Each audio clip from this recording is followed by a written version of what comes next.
Welcome to the Unfiltered Tagalog Wrestling Podcast. Every week, this is the MTG Show Podcast. So, bago tayo mag-umpisa, follow mo muna itong podcast sa Spotify, sa Anchor, sa Google, sa Apple Podcast, at i-follow nyo na rin ang page ng podcast. That's the MTG Show Podcast. And Instagram sa the MTG Show Pod. So, yun na. Mag-upsa tayo. So, let's start with the wrestling news of the week. So, the wrestling news of the week, ito hindi siya daily, okay? So, hindi ko na siya inahayos daily kasi nakakatamad. So, una, sa Impact, in-announce na nila yung main event ng Slammiversary. So, it's gonna be a 5-way between the current champion Tessa Blanchard versus Michael Elgin versus Eddie Edwards versus Trey Miguel versus Ace Austin for the Impact World Championship. Actually, parang hindi ko trip tong booking kasi may number 1 contenders tournament, and then basta-basta na lang waste yun. Also, Deonna Purrazzo, isang WWE release, ay nag-debut na sa Impact, kung saan inattack niya yung current Knockouts champion Jordan Grace. So, ito yung pagkatapos niyang mag-main event versus Taya Valkyrie. Tama ba? Taya Valkyrie. Basta yan.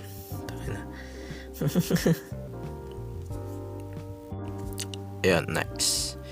New Japan Pro Wrestling just announced na magre-return na sila regularly, siguro by a month of June.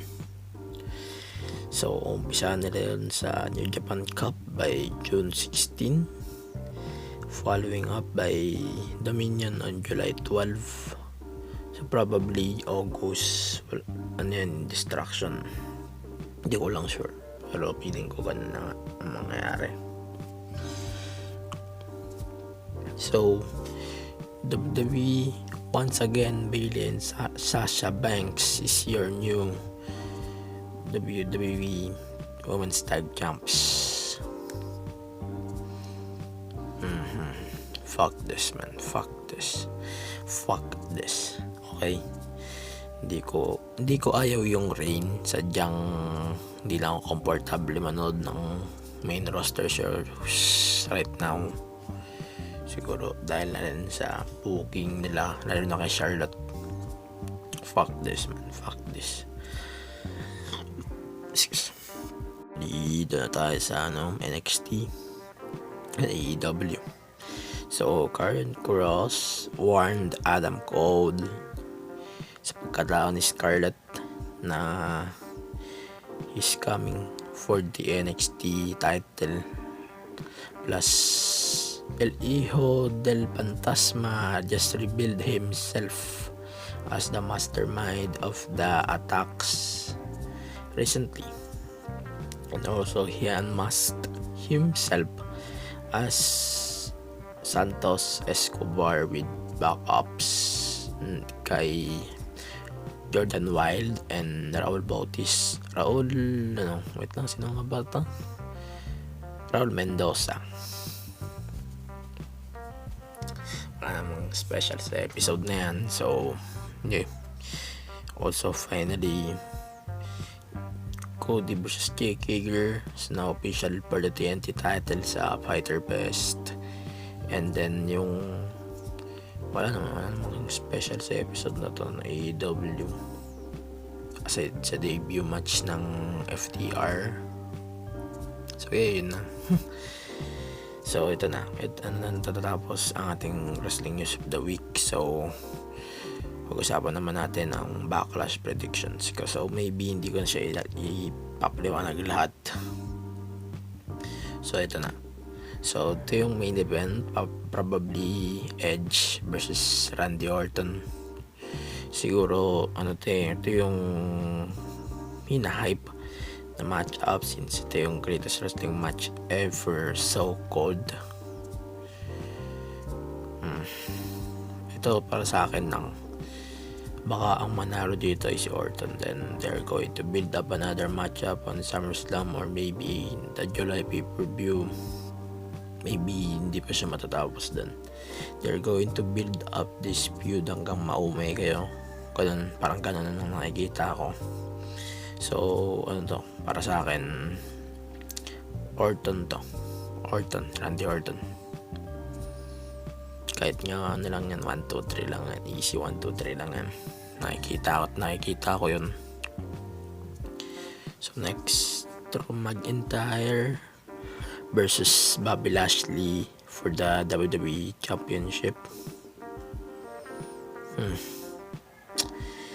Ito yung isa sa mahirap kasi may rumors na si Lashley mananalo dahil sa recent events sa US dun sa pagkamatay ng isang inaaresto sa Minnesota.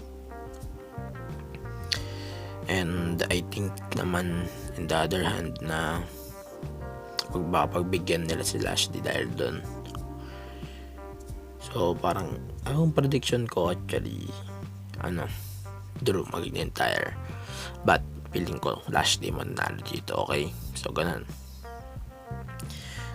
Yun lang kasi di na ako interested sa ibang cards. Ipapaliwanag ko na lang mabilis. So Universal title, Braun Strowman versus The Miz and the John Morrison. Raw Women's title, it's gonna be Asuka versus Nia Jax. United States title versus, ito yung medyo hot potato din. So Apollo Crews versus Andrade. WWE Women's Tag Titles, it's gonna be Bayley and Sasha Banks versus Alexa Bliss and Nikki Cross versus the Iconics, and Jeff Hardy versus Sheamus.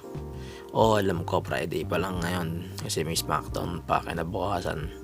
Feeling ko madadagdagan pa tong match cards na to. So wag kayo masyado mag-expect. Hindi take over, okay? So ito, bago tayo matapos, shoutouts muna sa page C, sa HXC, sa lahat ng groups, ng wrestling groups, sa lahat ng podcast groups, including PPD and PPH. Basta yan. Tapos di ko na kayo isa-isa yan. Di ko ma-imagine mag-record ng ganito. So maraming salamat sa lahat ng sumusubaybay sa podcast at gusto mo pa maging updated. I-follow mo lang itong podcast sa Spotify, sa Anchor, sa Apple Pod, Google Podcast at sa ibang podcast na meron sa Anchor. So like nyo na rin yung page, The MTG Show Podcast, at Instagram naman, The MTG Show Pod. I'm out. Keep safe.